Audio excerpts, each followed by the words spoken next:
Hey, folks, welcome to another episode of the Topping Off podcast. I'm your host, Kevin Sterling, and today we are joined by Sebastian Suciu of Federal Way Market in Seattle, Washington. Sebastian is the founder of ID Builder Construction. He's been growing a reputation in the residential construction and remodeling space with a strong focus on craftsmanship, transparency, and customer experience.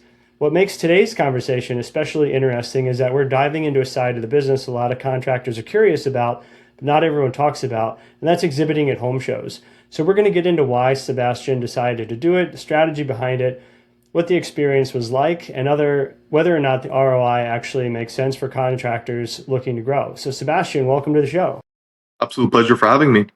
Yeah, so first, before we get into the home shows and whatnot, just want to hear a little bit about your business, when you started, what the name means, how many crews you're running, just kind of give us the lay of the land. Yeah, absolutely. So my story and introduction to creating a business was actually a very funny one. So I was working for a previous contractor who the only unfortunate part was he was heavily on pills, medications. So he was, early signs of schizophrenia. And it ended up causing a lot of, issues within his company. And there was a client that I had brought from Des Moines, which is about 15 minutes outside of Seattle. And it was a large remodel of a 7,000 square foot waterfront home. I ended up bringing this contract to him. It was a $250,000 contract. Now, the guy, off his rocker, decides to just completely blow it up. And the client comes to me and he says, Sebastian, no matter what, you're going to do my job. Not in a way where he was trying to force me or, exert power over me, but he was motivating me to actually come and help him out. So we did. I started a company just to help him with his job. And from there, we, kind of took off and grew. That's awesome. And so ID Builder, what does that mean? So it's short for Imperial Design, which is to pay homage to my father Awesome. for his company's name. Okay, cool. And then how many crews are you running right now? We're running a total of three teams, three four-man teams, and then we have a bunch of in-house, for example, our PM, foreman, super, and then safety superintendent. Awesome. And project volume, like how much are you guys running right now? Oh man, between a lot of it, we probably knock out between 3 to 5 projects per month, Okay. and on the government side, we do about 8 projects per month. Okay. And what are those government projects like? That's commercial building or like what is that? Correct. Yeah. So there's what's called weatherization, where the government subsidizes weatherization work. For example, air sealing homes, doing insulation, new roofs for HUD applied homeowners through government subsidies. So we basically just get hired out as the low bidder through, for example, Pierce County, Kitsap. Um, and we go out and take care of these things for these people. Nice. That's great. And I want to highlight, sounds like you've got a lot of irons in the fire and you were founded in 2023, right? Yeah, man. So, so coming out of a time when interest rates were tough, labor restrictions were tough, post-COVID supply chain was a mess, what kind of made you jump into it? Honestly, if it wasn't for that first client, man, I don't think I would have ever been a contractor. Yeah. It was a world of hell that I watched my dad go through, and I was thinking, man, I'm never gonna do this. I just want to work as a GC super or a PM. But I think the biggest thing is, I was really called by God to come out and do these things. That's what I truly believe. Yeah. Oh, that's awesome. And we'll kind of get into that a little bit too. Um, and just to highlight, so you guys are vertically integrated. So right now, are you subbing anything out, or everything is in house? The only thing we subcontract out are the high ticket things that you would have to pay L&I, like for example, roofing work Okay. Nice. And then and electrical. sure, yeah, right. You brought up right before we hopped on that you have now expanded into plumbing and HVAC. Yes, yes. So Okay. we ended up growing IDB HVAC, IDB plumbing, and we're looking to move into IDB painting, and then other subsidiaries to the company. Wow. And 5 states you're licensed in now. Correct. Yeah. So we started in Washington. We operate and are active through Arizona. We're licensed in Idaho, licensed in Oregon, and licensed in Montana. So what was the sequence of that? Like you did all 5 states at once, or you kind of like did one state at a time, or what was the growth trajectory there? The idea was, since we had opportunities to start projects in Arizona, I decided that I would get my license so we could actively grow. I ended up getting a KB1, which, for some people who might not be familiar with Arizona, is the highest tier of licenses. The test was extremely difficult. I will admit I failed the first time, but we ended up getting through that in passing. But after Arizona, I decided, hey, we have opportunities in Montana. We may as well, get my license out there. Got my residential license in Idaho because my idea was to go into Boise, bid on all government work that, happens out there. And then Oregon, since it's only a 3 hour drive from Seattle, I decided, hey, may as well. That's awesome. And uh, something else, like before we kind of get into, I'm laying a lot of groundwork right here because you guys have a lot going on. So I feel like we have a lot to talk about. Um, you guys have kind of made a name for yourself in that you're doing 3D modeling and full design before a contract is even signed. Yes. So a lot of people would say like bad idea, don't do that. Like, was that your idea? Was that something you learned? Like, set the stage for that, please. Yeah, absolutely. So the original project manager that we hired, his name is Roman, very, very nice guy, Russian dude.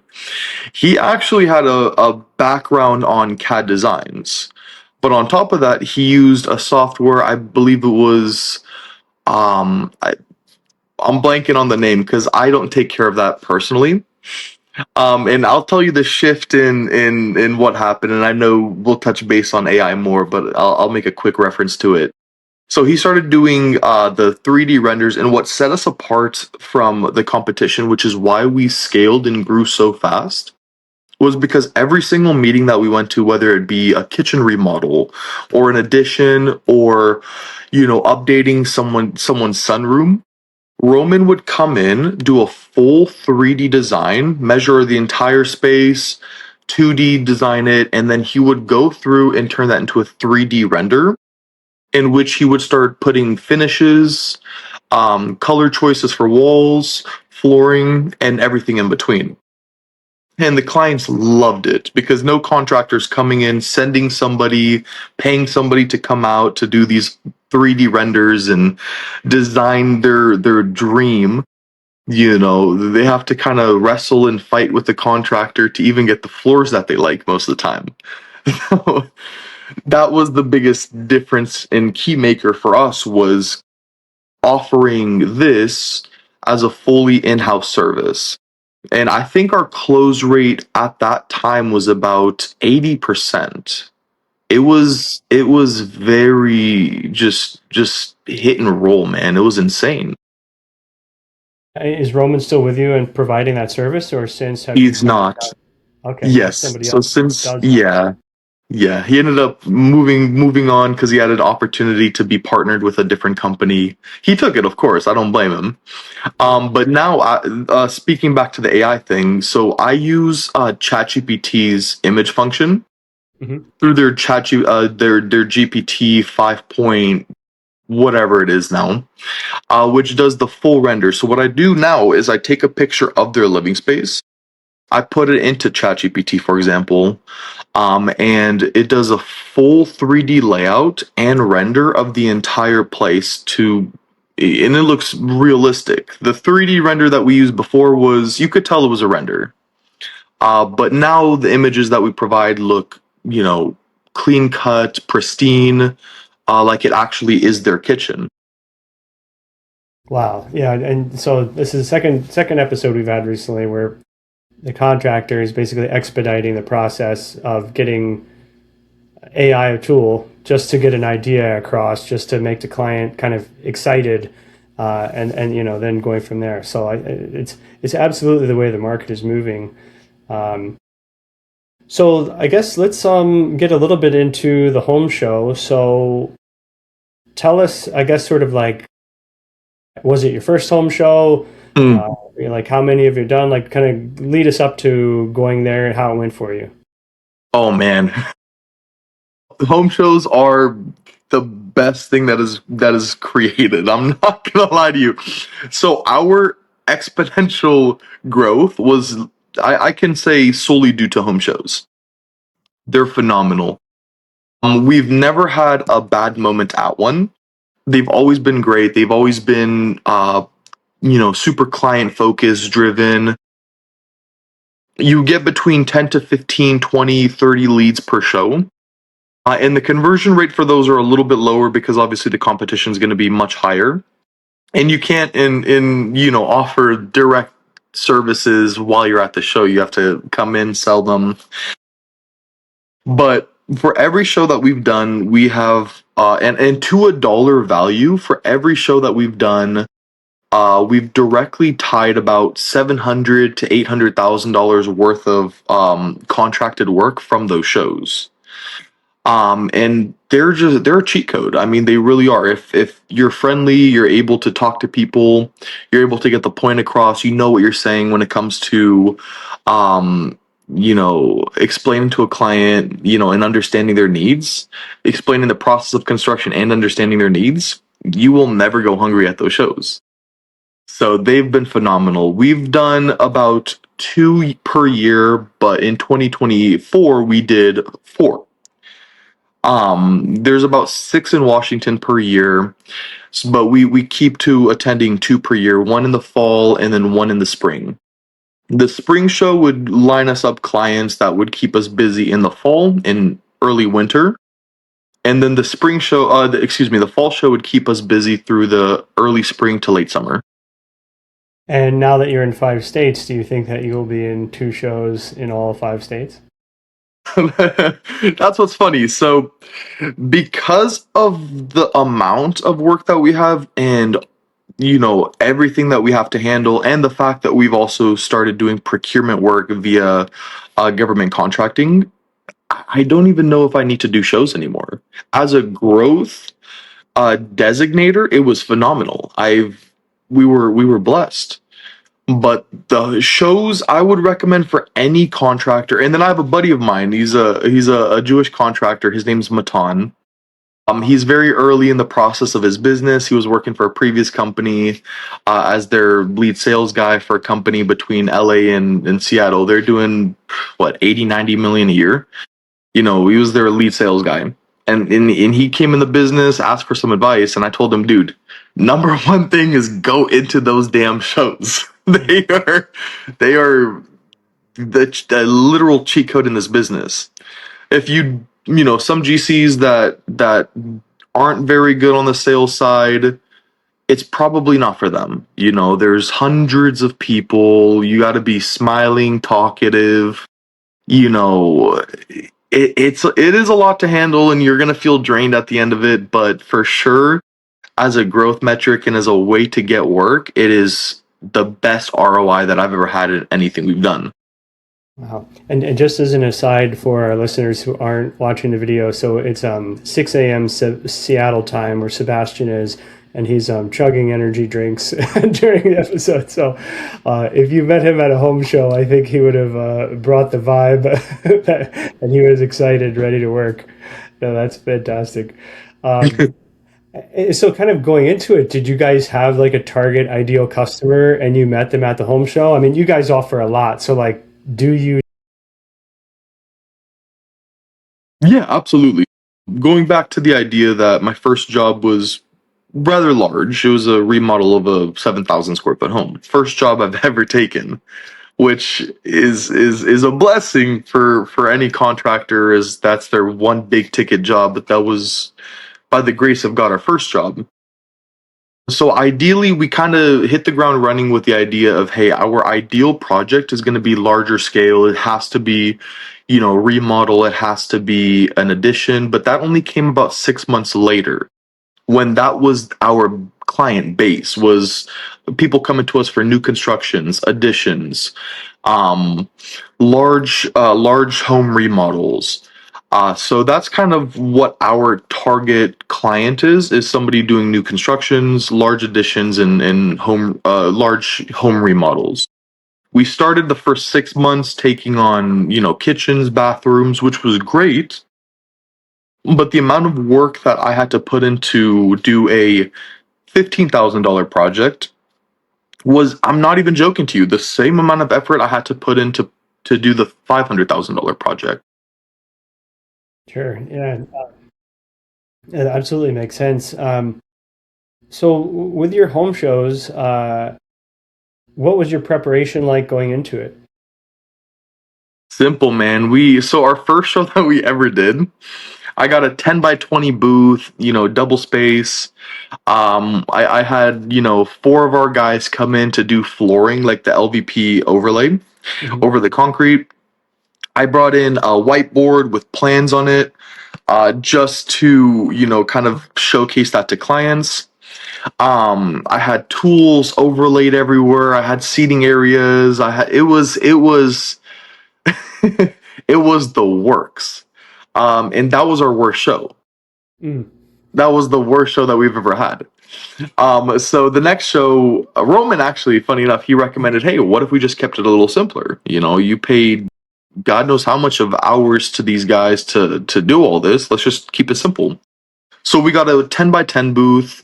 We had a 10 by 10 backdrop, two of those pull up banners, a table in the middle, the counter with the TV where we showcased our work, and then our sales guy. And that show directly, we generated 1.1 million worth of work just at that one show with a simple. We probably had one of the most simple booths at that show, Mhm. but for some reason, people were so drawn to us. I really do think it's the faith base behind it. That's what I truly believe it was. But it was phenomenal. So we kept it simple ever since. Just a normal foam flooring, two side banners, full backdrop, a little table where the salesman can sit with our flyers, our business cards, and then in the back a table with just a TV on it. And was it just the one sales guy, or did you have like a crew of people there? Just one sales guy. That's crazy. I've been to shows before where the sales guy is like so overloaded that people just kind of like skip it because they're like, I don't want to talk, I'm not going to wait in line to talk to the guy. Yes. So yeah, that's awesome that played out.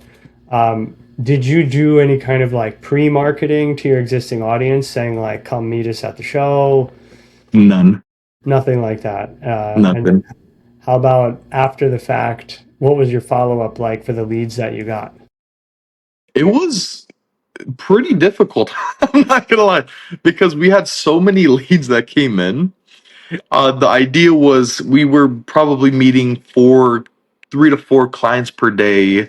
A lot of driving. Seattle's a very large, area in terms of square footage, so there's square mileage. So there's a lot of driving in between cities, traffic. So it was brutal. We would meet with the clients. Every time it would go great.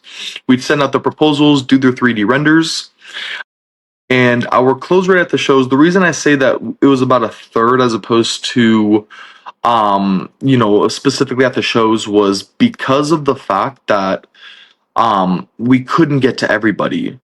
We had to start turning projects away that we would have, early on in the business been starving for.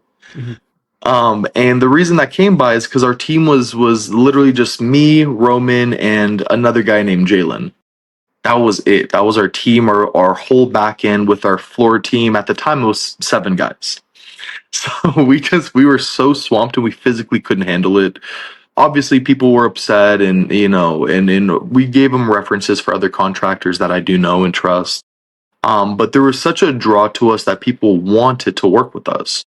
The only problem was we couldn't get to everybody. We're only, limited in our amount of hours per day.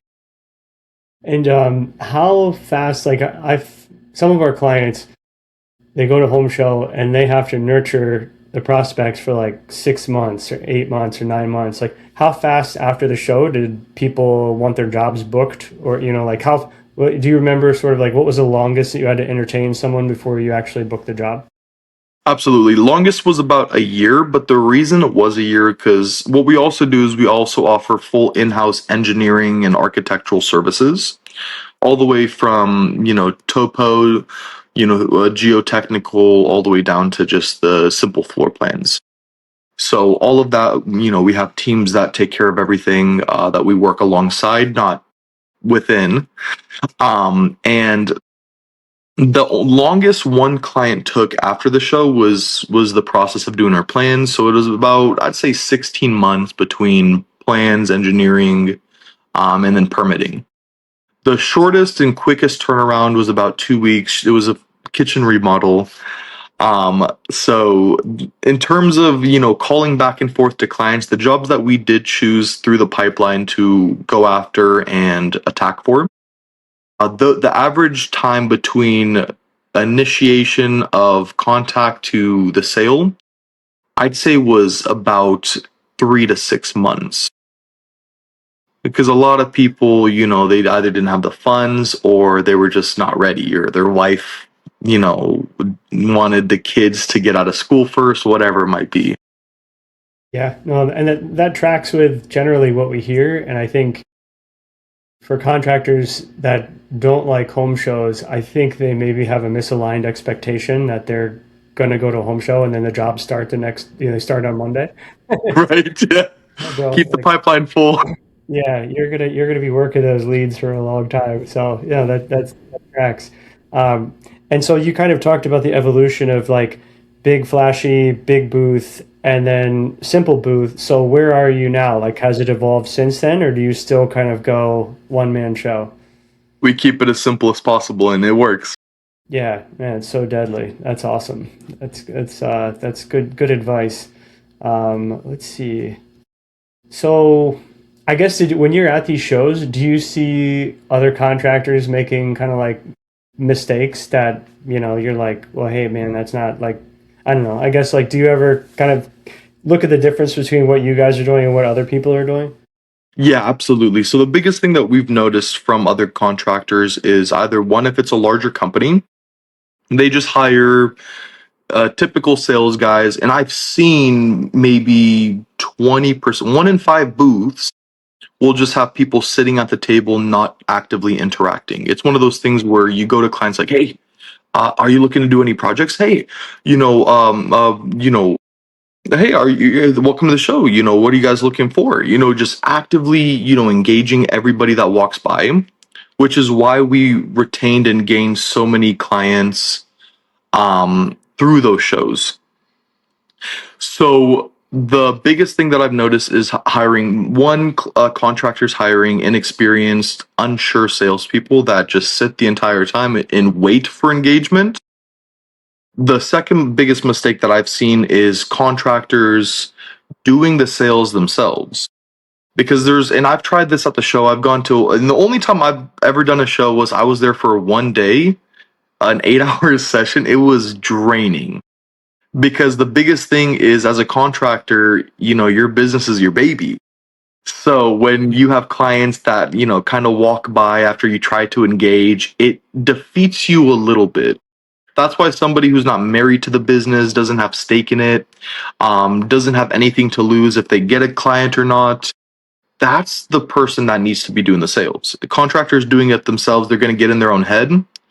It's a mental battle. It really, really is at those shows because not everybody's going to be engaging. Not everybody's going to be actively pursuing projects. So you start convincing yourself, man, like, what's the point of even doing this? I should be doing X, Y, and Z instead. So the biggest mistake is clients either doing it themselves or hiring inexperienced salespeople or over extending themselves, through the shows, which I've seen before, where they take on way more than they can even handle. And that was almost an issue that we ran into through the shows, was because there's so many people, they take on this huge pipeline. And I've had, a couple of clients actually come back to us and say, hey, so we were engaged with a previous contractor from the show. He ended up bailing on us. And I think that dude just had way too much on his plate. So we had to take on the project and help them out. Unfortunately, we didn't, contract with them. They use our 3D services. We were happy to help out in that regard. But same thing we kind of ran into was our plate was full, so we gave them, reference to ProBuild, a friend of mine who does, simple remodels for bathrooms and kitchens. But those are, what I've seen through those shows. And you mentioned that after the show, you had appointments with the clients. So, are your salespeople booking appointments at the show, or are they just retaining info? Or I guess, sort of like, what's your interaction to retain or give information? Absolutely, man. So that's all proprietary. Oh yeah, don't I'm don't just, plug anything you don't want to. no, Sure. I'm just joking. So the sales process is simple. All I tell the sales guy is I say, hey, put me in front of the clients. I'll close the deal. So all he does is just engage with the clients initially. He's a super friendly, super charismatic, happy-go-lucky guy. And, people were drawn to that initially. So then he puts them on our calendar. And that's where I go in with the experience, the back end knowledge and all of these things, to close the deal. And I think that's my biggest talent as a GC, is being able to close. And that really comes down to, because my mentality going into these projects is not, hey, how much can I make? How much am I going to gouge out of these clients? But hey, how can I genuinely serve their needs? And that's why we even started the company. And I guess, sort of like putting it in the lens of your local area, um, do you find any difference between the customers that you get outside of a home show versus within the home show? Absolutely. Clients through the home show are ready to go. They know that they're going to start this project. They've either had some kind of draft service done. They don't go to the show for no reason. They're not going to spend their Saturday or their Sunday or their Friday night, walking around a big exhibition hall if their only plan was just to window shop. Most of the clients that we get via the pipeline, like for example Yelp, Google Ads, Meta Ads, whatever it might be, those clients typically are the window shoppers. They're like, well, we kind of want to do an addition on our house, but we want to get an idea for pricing. Oh, 250, 300 a square foot. That's kind of a lot, we might need to touch base next year. Those are the typical people that we, have to engage with via those ads. But at the shows, they're hungry clients ready to go. And there's clients that even reach out a year later via the show, like, hey, we're ready to go. No matter what, they're always, there's some consideration for something that they need done. Versus most clients that come in via other CRM pipelines, it's always going to be, either a window shopper or somebody that's getting 5 different bids. Yeah, well, that makes sense. So, thank you for everything you've kind of gotten into with us for the home shows. Any final thoughts before we sort of switch into some of the other topics? I would recommend to any GC in the world, if you're charismatic and you're good at sales, do the damn show. That's Yeah, the truth. or hire someone who is charismatic. Have to. Sure. No, that's awesome. So that's one aspect of your marketing, and you've kind of brought up a couple of things just a minute ago. So, like, what does your marketing mix look like right now? So it's zero right now. So initially, about 8 months ago, 8 to 12 months ago, we were actively running the big three. So Meta, Google, and Yelp. What ended up happening was we decided, hey, let's subsidize some of our work with government work, going into the commercial space. Who always has money? The government, right? So, in the times where obviously, like you've said, it's, interest rates are all the way up, inflation's all the way up. A kitchen becomes a want and not a need, Sure. right? An addition on their house becomes a want, not a need. So with the government, they always have work. They're always actively promoting for people to bid on their projects. So we've shifted from ad spend. We were probably spending about 3,000. I'd say, yeah, about $3,000 per month. 1,500 on Yelp, 1,000 on Google, and then 500 on Facebook. And the conversion was phenomenal. So I think our conversion was about $300 per dollar spent. So it was really, really good. And that's because of our niche. We were, focused on additions and new constructions, larger scoped projects. So the dollar value is just naturally going to be higher. But through the government work, we've completely, eradicated the need for any ad services. So we pocket that extra, $3,000 per month and keep it within the company. Sure. And you talked about the difference between the home show buyer and the ad buyer. So what was sort of like your nurture period between seeing the ad and closing the deal out of your paid advertising? Yeah, so it came through the CRM at the time we were using a builder trend for anybody that's familiar with that. And current actually, I decided to switch from builder trend because I made my own software. Long Oh, story with great. that. Yeah. At some point we'll touch base on that later. Yeah. So through the CRM pipeline, they would automatically, come in. It's one of those things where they fill out a form and they, schedule the meeting. So we'd go out, and I'd say half the time they were tire kickers, but the people that we were engaged with, we had a phenomenal close rate. And like I said, I really believe that's because of the 3D service. I mean, that's if anybody's, and there's people in India too. I have done this before where, exact same thing like AI does. The Indian just needs the dimensions, the design for what they want, which is where the sales part comes in, where you're understanding their wants and needs. And the person, his name was Rashev. He was phenomenal. He wanted about $70 per design that he did. So for every project that we did, paid him $70, which I don't know what the conversions are, but probably goes a long way over there. And he just did these beautiful 3D renders, like AI quality renders, and just phenomenal. So what we ended up doing was, you know, cutting back the ad spend over time because a lot of the people that were coming in weren't serious buyers. It shifted from half the time to 60%, to 4 and 5 clients didn't even want to start their project immediately or in the foreseeable future. They just wanted to get an idea. And I think that's kind of as the market started shifting, to higher inflations, wars starting, things like that, is when we noticed this drop off in clients, which is why we actually started getting into the government work. Hmm. Well, it's such a smart baseline, to sort of like have like an evergreen client you can lean on. It's like, Yes, I mean, it's fantastic, very very savvy. Um, Now, what about like SEO? Have you guys done anything with that? nothing, Nothing with SEO. Okay. nothing. And physical marketing, like do you do yard signs, truck wraps, billboards, anything like that? I don't even think we have any of our trucks wrapped. Yeah. Nice.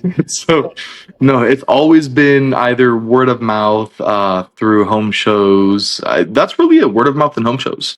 Yeah. It's And been crazy. so there are some people who have run their company for decades and they say we are referral only, which is fine, nothing wrong with that. And then you kind of started with referrals and home shows, but then you kind of, in seemingly a short time, did the paid ads. Yes.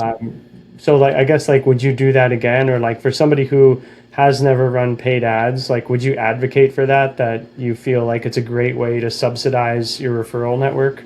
Oh man, I would have put more, had I could go back in time. I would have upped our budget to almost 10,000 a month.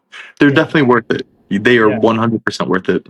No, that's so interesting to hear. Just because philosophically, some people are never want to do it, and oh, it doesn't work, And then it's sort of like, well, you buy everything else on on these. It's an old thing, man. I mean, I'm only 26, right? I turned 26 a few months ago. So, Sure. I'm kind of new age in this whole thing versus the average contractor being almost what 50 at this point.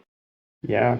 I mean, not to diverge too far, but I find very frequently that young contractors who are internet savvy, perception is reality. So when somebody goes online and they see a high energy company with a rapid rate of 5-star Google reviews and they see their ads everywhere and they see the projects everywhere, I think it's a compelling argument, that a lot of these guys are outpacing people that have been in it for decades just because of the energy and the sort of everywhereness of their brand presence. So Yeah. and it seems like it's working for you too. If I could touch on that real quick, I think the biggest thing with that is most older contractors that have been in this business 10, 20, 30 years. At that point, they're just chasing, oh, and it sucks to say, man, but they're chasing a check. Mm. They're just trying to go next project, kind of almost dragging their feet versus, a younger company. There's like a, what's the word?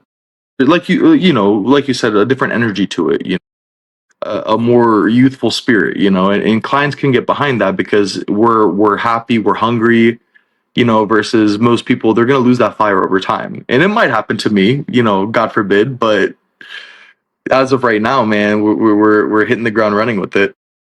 You got the eye of the tiger. Come on, It's brother. Rocky Balboa. There you go. That's cool. No, again, most young contractors that I meet, like their growth trajectory is crazy. Just because they're in it to win it. Absolutely, man. Nice. Are there, I guess, like, are there particular services that you guys, now you're pretty diversified now, so are there particular services that you prefer over others? I mean, I know you talked a little bit about like job scale, and, sort of balancing that, but, is there anything that you're like, yeah, this is where we kind of want to grow the company in the future? Oh man, yeah, absolutely. So we've been really blessed in a lot of different ways. So about, I'd say, what, 6 months ago, we signed the biggest contract that we've ever signed. It was a Mhm. 37 home development, with a, yeah, full 8.5 acre horizontal development where we clear the land, obviously put the utilities, do all the civil, and then the back end. It's about a 4 year timeline and project. I'm helping the owner with the permitting process because it's a big project to permit, especially on a marina, right? It's a lot of Department of Ecology stuff. It's a lot of especially for water, a lot of NPDES monitoring. It's heavy. There's a lot that's involved. So he's been in this process for about 8 years now, and I'm helping him through the finish line. So in terms of trajectory where we want to go, the idea is to scale into bigger projects like those, large developments. Use my experience in what I know. The crazy part is because I grew up with my dad, Imperial Design, his company originally was full engineering architectural service. He worked alongside an engineer and he was a phenomenal architect. I mean, I've seen this man, not to diverge too much from the question, but I've seen this man literally on the spot re-engineer an entire beam for a living room, like just in his head, like just off the top. I could never do that. Just right off the top of his head, just engineer a full, 32 foot span glue lamp with 4x6 posts, and he knew the exact everything. And he goes to the engineer, gets it stamped and installed next week. Like he's that kind of guy. It's insane. He designs his own trusses, all of that, man. It's insane. Makes it But look easy. it does. So I grew up seeing that and learning that side of the construction, which is, I think, my edge in doing these larger projects is understanding load calculations, engineering schematics, different, what's the difference between a PSL, LVL, why do you use a glue lam, when do you need to convert to steel I beams. So I grew up learning all these things through him. which is what differentiated me from most of the competition, because most contractors are not going to understand the engineering side. They have to bring in an engineer. But if I can talk to a client about specifically, like my dad did, specifically what they need for their house, that's another big key difference in why we're able to bring in these larger projects. But in terms of trajectory, I want to scale into those larger developments. I had a client as well. His name is Isaiah. He's currently in the process. It's going to be a multi-year process, but he's doing a 1,000 home development in Arizona in Buckeye. I have been working alongside him for about a year and some change. Through kind of checking in with him, we're very very close. He's ex NFL player, and huge investor. So I was very very blessed to meet him. And he does huge projects. That's pretty much what he does. He's I think he's a billionaire on paper, but he definitely is a very very humble Louisiana Southern Christian dude, darker than night kind of guy. He's a very dark guy, man, and he's proud of it. He jokes about it. He's awesome, dude. He's phenomenal. So I work alongside him. So ideally to move into projects like those, that's where, I think we're going to be the most use in this business. And in terms of scalability, man, we can't build enough houses to keep up with the demand. So we need more GCs that know what they're doing in terms of new constructions to come in and do these projects, because a lot of it is just slap and go main view, which is one of our biggest home builders, or like KB Homes, where you see, they're failing a ton of inspections, post construction inspections, because they're just, slapping and going, you know so that's what I want to do, is get into that space, be a KB Homes, be a Main View, be a DR Horton, be one of these companies. Yeah, and all indicators are that you're well on your way. God bless, brother. Yeah, awesome. So, Isaiah reminded me that we should probably mention your faith as Oh like yeah, brother. a huge driving part of your business, which like it's apparent on your website.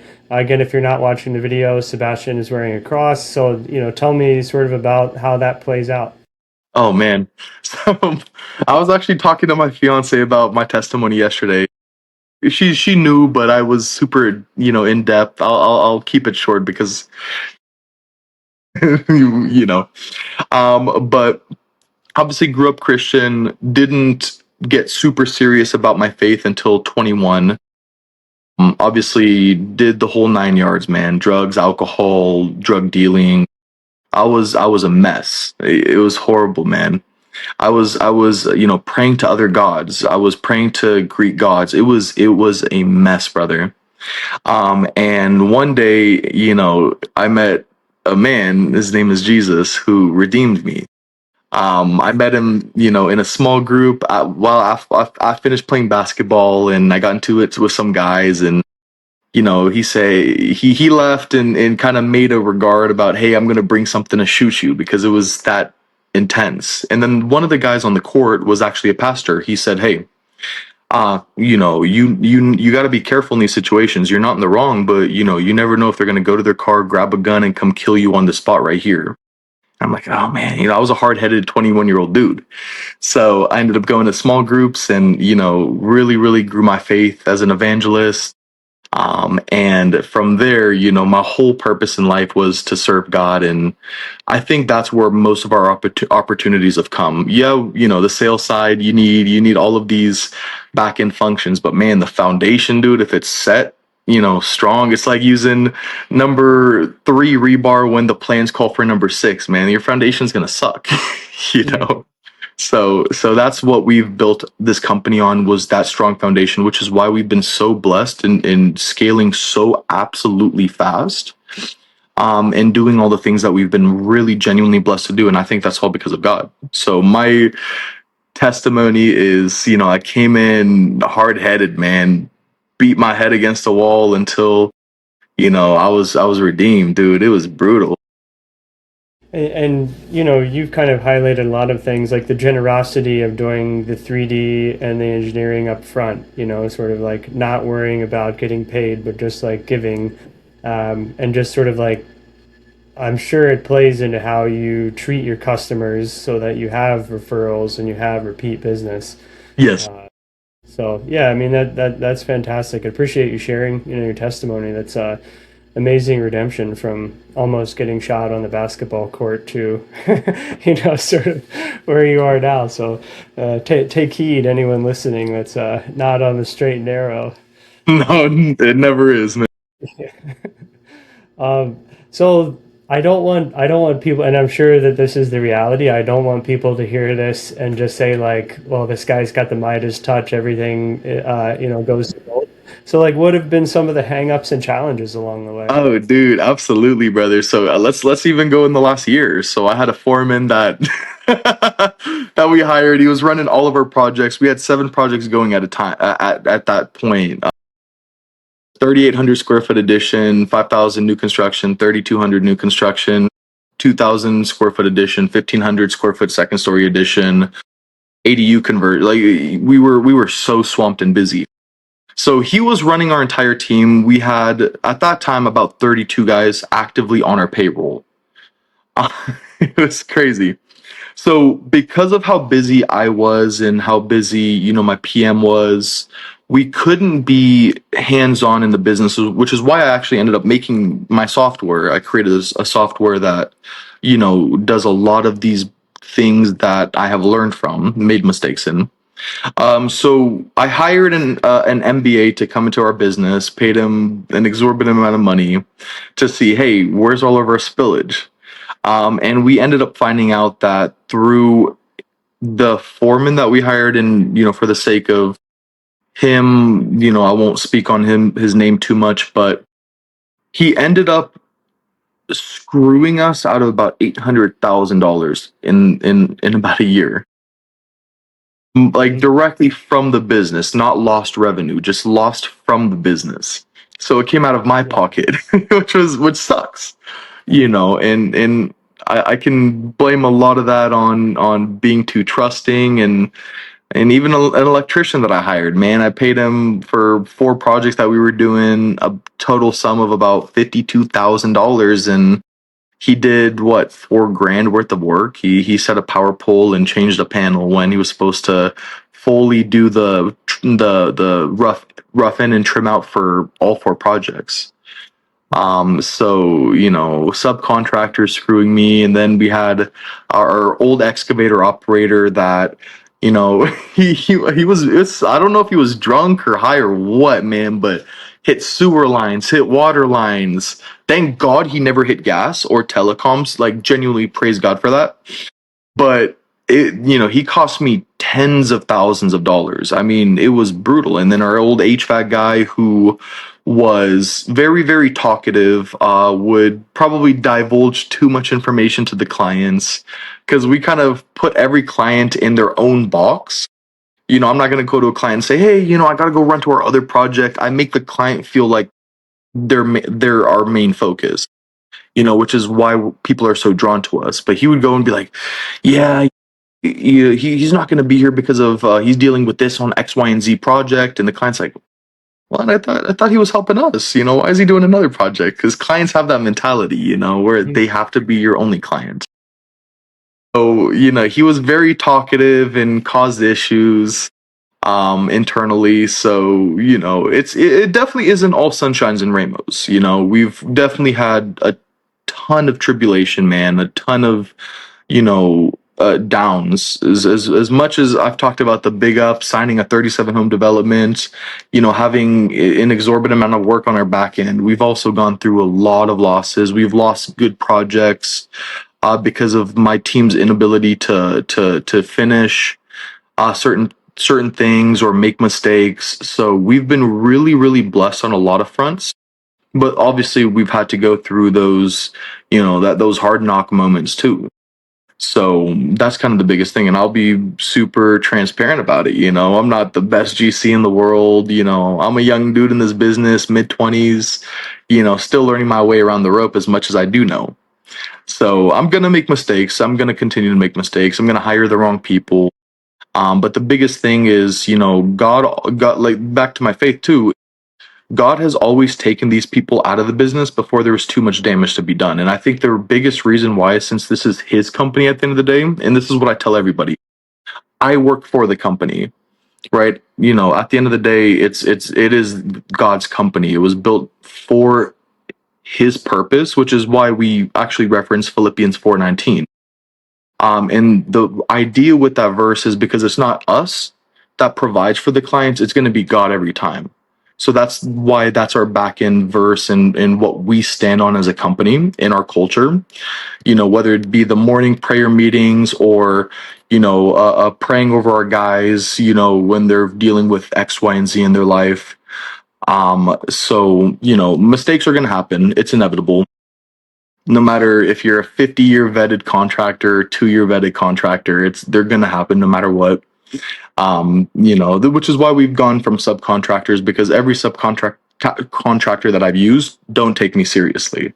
And I think that's because of my youth, man. I really do believe so. And because they've been in this business for so long, they feel like they can skirt me. And since I'm so busy, I'm not going to always be checking in. Hey, when are you coming to our project? When are you going to be here? This isn't done. X, Y, and Z needs to happen. So hiring everything in house has been our biggest key difference and being able to perform. But there's definitely been some tough moments, man. But God delivers. Yeah, no, amen. And you talked about a lot of what I kind of tack as like hiring related issues. How has that changed maybe your hiring processes or like your management processes of like accountability along the way? Yeah, that's been the biggest key differences. So obviously learning from those bad experiences, getting screwed by, old foremans, it's taught me a lot about, the ideal, I call them representatives because, they represent our business. So hiring the right representative for the company. And a lot of that goes back to faith. So I knew about 10 months before all this happened with my foreman, God was putting it, in my spirit, man. He said, let this dude go. Like he's, let him go. And I kept feeling that super heavy on my chest. I never did because, I thought he was kicking ass. But what God was trying to do was he was trying to take him out of the business before he caused the damage that he did, you know? And so the hiring process is different. Obviously, it's a lot more faith-based. It's a lot more understanding our needs and filling it to the exact point. We use a lot of VAs from the Philippines and a couple of people from Brazil to do a lot of back end stuff. Mm. But that's more for cold calling other contractors and businesses for the plumbing and HVAC company. And then some small back end functions through my software. But the biggest thing now is when I go and look for somebody, it has to be, and it's tough for somebody who isn't faith based to understand, the spirit speaking, right? It's hard for somebody to understand, like, what do you mean? Like, you just feel like this isn't wrong, or this isn't right. That's the biggest thing. So it really comes down to, a conviction about certain things and having the discernment to look at somebody and say, hey, as much as they might be great, I have a weird, uneasy feeling about that guy. As phenomenal as they are on the surface, there's things that I can't see, which is where the discernment comes in. And I base it around the idea of, if you have peace about it, it is from God every single time. If you don't, it's not. So that's how I've gauged my decision making, which is why we've been able to steer so many, problematic situations. But that's the biggest thing now is, going through it in a faith-based, as if I'm the PM for God's company, as opposed to, hiring for my needs or what I think the business needs. Yeah, no, that's awesome. And again, you dropped nuggets that you're like hiring VAs overseas too, which like I feel like is a ninja hack that most contractors are gonna be like, what? So That's a big cheat code, man. I mean, my two biggest ones are home shows and VAs.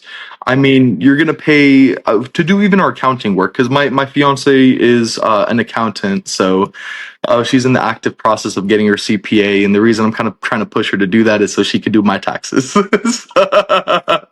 But we have a VA in the Philippines that does just phenomenal work. I mean, they're a 20-year CPA, and I pay that person $150 per month. Yep. Man, you can't even get a software for that much that does your accounting. You know? Yeah. I mean, it's I've been an advocate of outsourcing since I read the 4 Hour Work Week in like Come on. 2009. Yeah. So yeah, it's that's awesome. So I mean, that could almost be its own show, is like having Right. talk about outsourcing. Please, man. Yeah, that's awesome. So you've kind of like lifted the kimono on just like a lot of ninja hacks. So for a young contractor, and I say young, like you're 26, so you are young, and you know, for somebody else who's like maybe older than you, but is like thinking about becoming a general contractor, what would be some of like your advice to like get on the right path? Oh man. So biggest one is understanding what you're going into business for. And so there's three things, and I'll touch on all three of them simultaneously as much as I could. So biggest thing is understanding what you're looking to do within construction. So a lot of people go in and they're shifting careers mid. Like for example, my old boss, he was doing remodels and then ended up not being so good at it. And he ended up doing smaller projects. But the idea is he burnt a lot of bridges doing those larger projects, which gave him a horrible reputation. He was actually on the news for fraud in Washington because he had so many homeowners that were just pissed off. The Como 4 News literally, put him on the news because of how bad he was. Hmm. And I was, and I don't take any pride in this, man. I really don't. But I was basically running his company. I truly, here and out. I was acting GC on a PM salary. Hmm. You know, so his company ended up fizzling as soon as I left, and that's because addiction sucks, man. I pray for him. I hope he's doing good, man. But it's a brutal one, dude. So understanding what you're going into business for.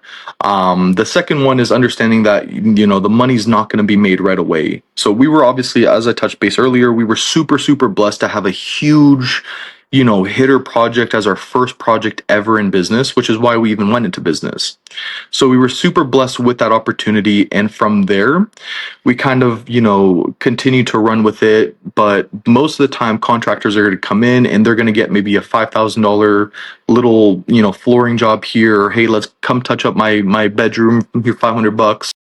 That's typically the trajectory of what a contractor does. Is they're going to start super small and then slowly build their way, get into $100,000 projects, 500,000, so on and so forth, if that's what they scale into. So the biggest thing, number two, is just understanding the money's not going to be made right away. And number three is understanding that mistakes will happen. So if they're okay in understanding of these three things, then anybody can be a GC. Mistakes are going to happen, right? Obviously, being a young contractor myself, I've made $1 million mistakes. We've lost a 4 home development for the Nisqually tribe for $2 million because we were inactive in our ability to continue to serve their needs through the sales process. Because obviously we were not the only contractor that they were vetting and talking to, but we were so swamped and bogged down that I wasn't able to get back to them, meet with them. And it was one of those things where we lost a $2 million job that we were the front runner for example. So, yeah, anybody can be a contractor, I believe, but how good of a contractor, it really depends on their ability to, and I heard a very, very great, it was a, if you're familiar with the School of Hard Knocks. Hmm. Yeah, so he met this guy in a Rolls Royce, this Spanish dude, $100 million a year, plumber, HVAC guy. And the guy says that your company, the person that sells for your company feeds your people. And that's the biggest truth is your salesman is literally the person that will always feed you. Your sales funnel is what's going to feed you. Everybody eats from the salesperson. So you need a good salesperson, you need good software, experienced people, vetted people. But understanding those three things is, the biggest thing that from my experience in construction, that I would teach anybody entering the business. Yeah, no, that's I loved what you said of just like knowing why you're getting into the business, and that's funny is like I've had other guys that say people come in to like feed their ego or just a lot of things that are just ultimately toxic and they kind of burn out, and Yeah. it's a completely And different it vision. gives contractors a bad name. Yeah, absolutely. Now I want to talk about your software because you said you're Yeah. on Builder Trend, and then one of your many talents is also you're part-time software developer. I So guess so. yeah, tell me about it. So there's something called Base 44 where you have an AI that creates a software for you. So my biggest thing was I was looking into softwares like HubSpot for CRM and sales, stuff like that. Salesforce, and Procore, Toggle, which is a AI takeoff software. I'm super heavily driven in this AI field, man. I can go probably hours about it. I've done so much back end research, looked at what software has API integrations, what softwares can I create with workflows through N8N or RoboMotion. So I was doing all of this stuff and I was looking into all these softwares, and I came out to finding out that if I wanted to do everything that I wanted to do, it was going to cost me about $25,000 per month. Which I'm not gonna lie, man. We're blessed, but that's a lot of money. The biggest thing was I said, hey, I'm okay with working 16 hours a day. I do, actively 16 to 18 hours a day. I can survive. Last 3 days I've gotten an average of 4 hours of sleep, and I feel great. Thank you, Celsius. Little plug. But so I decided to create the You're software. I doing well think as you in can. yeah, man. Keeps me afloat. I decided to put the time in to really create something that we could use, and it's a fully functioning software. So, for example, it has full company overviews, KPI metrics, full business health metrics. It's heavily AI driven, like heavily AI driven. And the reason why is because my question in business was, hey, how can I eliminate 80% of our backend functions? Like redundant things like, for example, the sales process, client follow-ups, email tracking and polling. It's called constructpro.site. It's a fully set software that's active. It has 30 AI agents for everything between vehicle maintenance to tool into usage metrics to full built-in tracking for obviously our guys that are clocked in, see where they are, live tracking abilities. It has an AI a project manager function, which does exactly like I said, does email follow-ups, extracts data from emails, and all of these other things. It's connected directly to my bank account. So every single purchase that we make goes into our software. And all we have to do is just put it into the project that is specifically designated for within our projects folder.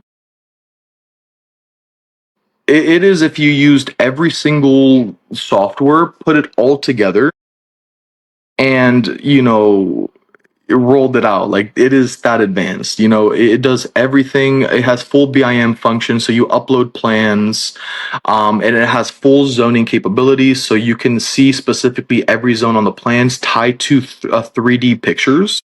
So there's something called Open Space AI, which is another software I was looking at, where you put basically on your hard hat a camera, and you just walk a 3D camera. You walk around the project, and it takes 10 10 pictures a second. So what it does is I put that into the software as a capability to pull and extract the data from those pictures, to do full 3D BIM overlays for all of our projects. And what we do is we track the progress of our projects that way. So and it has a scroll function where if you want to go back 3 months to see how it looked 3 months ago, specifically, it's really good for those clients that, let's say, live in another state, or they live in Wyoming, or if we're doing commercial projects where the people are not actively, in the loop, because obviously, you can't be. It's very, very, very good for those kind of functions.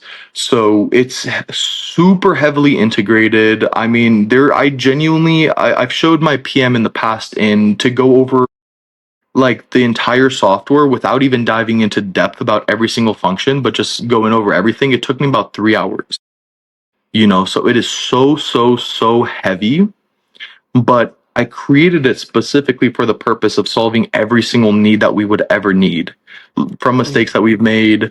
It has AI safety metrics. So within the same pictures, those same 3D pictures that you take, the AI extracts the images and does full field safety analysis. So it literally provides you documents about, hey, this is wrong with this project, or it also pulls data and tells, us before an inspector comes out, for example, hey, this is not up to code. And then it references the IBC or the UPC, or for over here, I don't know if every state is similar in this regard, but we have what's called WSEC, which is our what do you call it? Our energy credits. Because Washington's a very green state, we have to meet a certain credit criteria for every new construction or addition or project that happens. Anything that's large impervious space gains requires.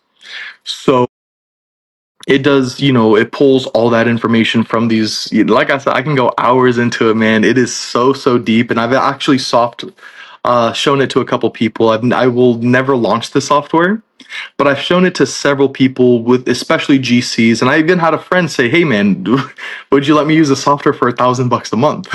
I said, no way. you know, I've had people that say, hey, you could be charging $5,000 a month for this thing. Because Procore is, for a $3 million business at the time, $3 million that year, they wanted us to pay like 35,000, which is ridiculous. That's a lot of money, dude. That's a brand new truck. Yeah. So, so that's what I use and it saved me. I could probably say 1,000+ hours, and it does the job of a safety superintendent. Obviously, we have somebody that still oversees things as this, as the software becomes more trusting. But eventually, and I hope he doesn't, but eventually, that's not going to be a need in construction as AI starts, becoming smarter and better. So that's a little bit about my software. Very in depth. I mean, that's crazy. My first question was going to be if you offered it to other people, but do you have a background in software development at all? Nothing, man. No, I just know this stuff because I study. Well, literally just like communicating with the AI software to clarify your needs, and it provided Yes. solutions, and you orchestrated all of it, which, I mean, sort of like taken in whole picture, everything that I feel like you've said is you, and correct me if I'm wrong, but like you are a master orchestrator in terms of like getting all these people and parts and components and everything to like sing together harmoniously. And the same skill set allowed you to orchestrate an AI piece of software that seemingly is a commercial opportunity, Yes. if you want it to be one. But for now, it's like your secret sauce. So If you're ever curious, man, hop on a Zoom with me, and I'll show you the entire thing, dude. You'll probably be one of the only people I ever show it to. It's very in depth. yeah, I mean that's I have a background in user experience, so I would love to see that. And so you talked about this obviously, and then you talked about renderings. Any other like AI cheat codes that you're using that you want to mention? I think that so I looked into this probably about a year ago, which is what drove me to even create the software. So in the entire country, there's about 1.5 million active contractors. Um, and the biggest thing is I did the math and did the research into this. So there's about less than 5% of contractors that utilize AI. It's probably closer to 8% now a year later, but I'll just say for time, less than 10% of contractors are utilizing any form of AI. Any. This could be accounting softwares, this could be takeoff softwares, it could be anything. Less than 10% of contractors are utilizing AI. Or maybe they're dipping their toes in it to study, but they don't use it. Very old school business. And I also did some more research into how many businesses are fully AI integrated in construction over a 70% function. So for example, how many businesses are creating, that utilizing these softwares to do 70% of their back end functions that you would have otherwise had to hire teams to do.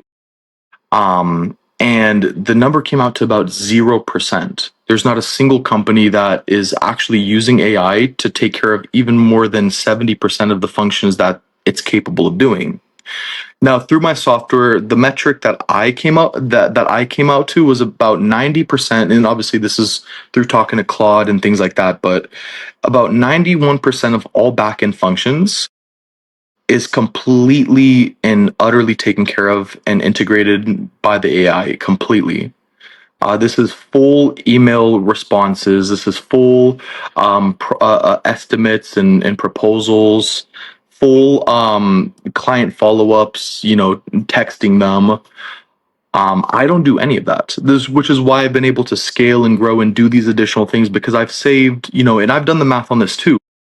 Not only am I saving $25,000 a month in all the softwares I would have otherwise had to buy, but in terms of in terms of personnel that I would have had to pay a salary to, obviously outside of the VAs, but if I had to hire, homegrown Americans, it would be about $125,000 per month to do all those things that are already fully integrated, by the AI, fully, autonomous through the software. So that's a lot of money, man, regardless. Yeah, absolutely. And, I'm sure it took you a long time to build that, but It did about 500 working hours. yeah, I mean, that's a lot of time, but at the same time, like now you've built it and now it's like a self-sustaining tool. So It is, man. Yeah, you can't deny that it's changing every industry. easily. So to land our spaceship, we have kind of like the question that we ask everybody, which is, do you have a topping off tradition when you finish a structure? Oh man, absolutely. So biggest thing is obviously the first thing we do is as soon as we finish a project, we thank God, we pray over it, we bless the structure, bless the project. I guess that's really it. That's the biggest thing that we do. Is since we're a faith based company, we start our project on faith and end it on faith. So that's so heck yeah, man. Yeah, very cool. Awesome. Well, it's good. I don't know. I know you said you've listened to some episodes, but we're like 50-50 on like people. Some people don't do anything. And then, but what I love is that for people who do celebrate, I don't think there's been the same celebration twice. It's everybody has like a unique flavor. And I think that's like where it's really special to uh, put their own personality and passion into what they're doing. So, Absolutely. Sebastian, this has been fantastic. I mean, I think that you may be hitting the record for my longest episode just because of like the massive amount of stuff that's been happening. And but I want to make sure that people who are interested in connecting with you, where can they go to find you? Biggest thing would be through our website, idbuilderconstruction.com. Or, if directly, to ask questions or for advice or anything like that, would be my Instagram, call period me period Seabass which was my nickname through high school and my early 20s. And, people still call me that, Seabass, Sebastian. Kick his ass, Seabass. Yeah. Yeah. For you young kids, I think that's a Dumb and Dumber reference, right? Heck yeah, man. It's a movie So, from the late 1900s. yeah, best movie of all time, man. Awesome. Well, any other final thoughts you want to share? Yeah, man. Biggest thing is I urge anybody who's interested in becoming, a part of the construction force. And I'll end with some key analytics real quick. So we both know that the construction industry is slowly going out of business, and by that, not because there's a lack of work, but because of a lack of people in the industry. The biggest thing is, number one is we need a 300% increase in homes built because we have about 1.5 million people that need a house that can't get into one. We have a 1.5 million house, what's the word?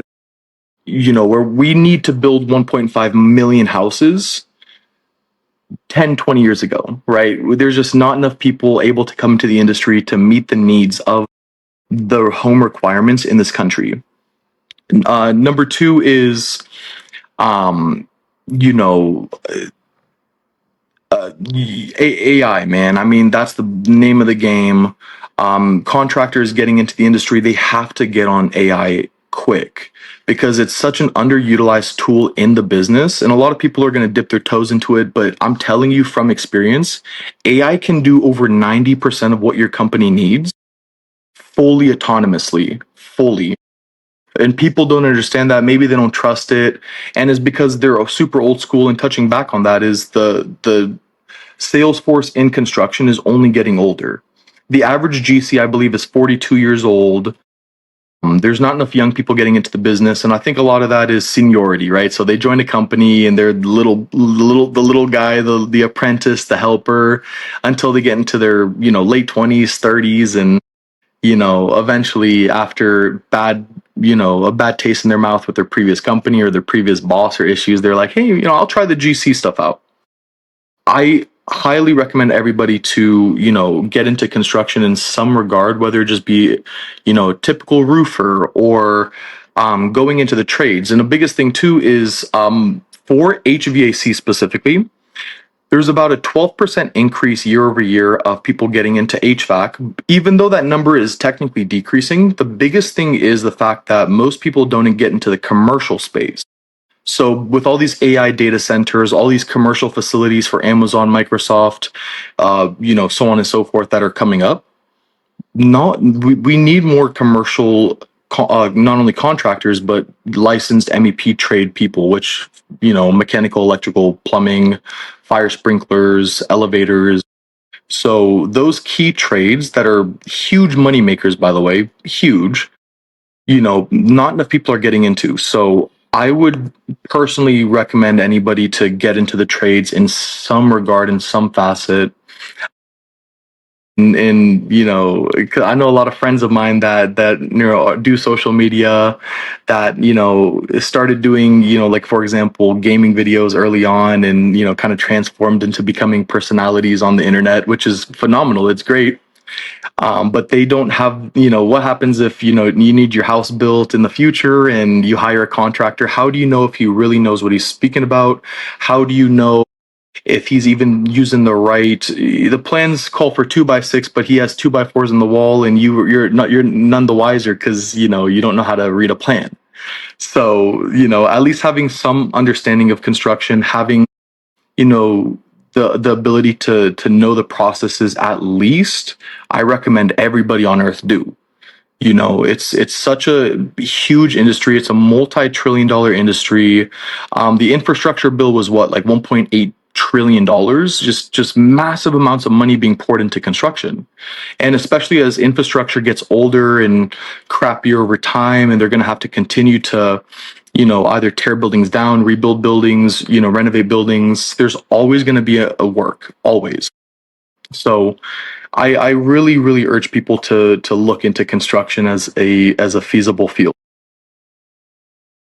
Well, thank you for certainly plugging that. I mean, that's definitely been the battle cry of most trade shows and conferences that I go to is need more people in this industry. So, Man, uh, thank you for being a young guy running an awesome company. I mean, I hope that people see that what you're building is a lot cooler than running the Fortnite stream or whatever it's called. So, God bless.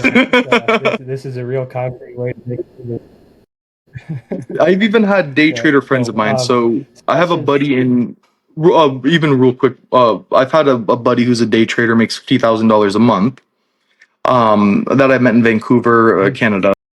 He even said, when I introduced myself and what I do, he even said, "Man, if I wasn't doing this, I would go into construction." Somebody making 50,000 a month day trading, still believed that being a GC was a feasible option. So, it's the business, man. It's what's going to make the most millionaires. Yeah, no, absolutely. So, Sebastian, thank you again. I hope that people will hear this and be inspired, and then also keep in touch. Follow what you're up to. And so, this is another episode of the Topping Off podcast. If you like this, please rate us on Apple Podcasts or Spotify, or if you saw it on YouTube, give us a like and subscribe, and share it with a friend. And we will see you next time. Thanks, everybody.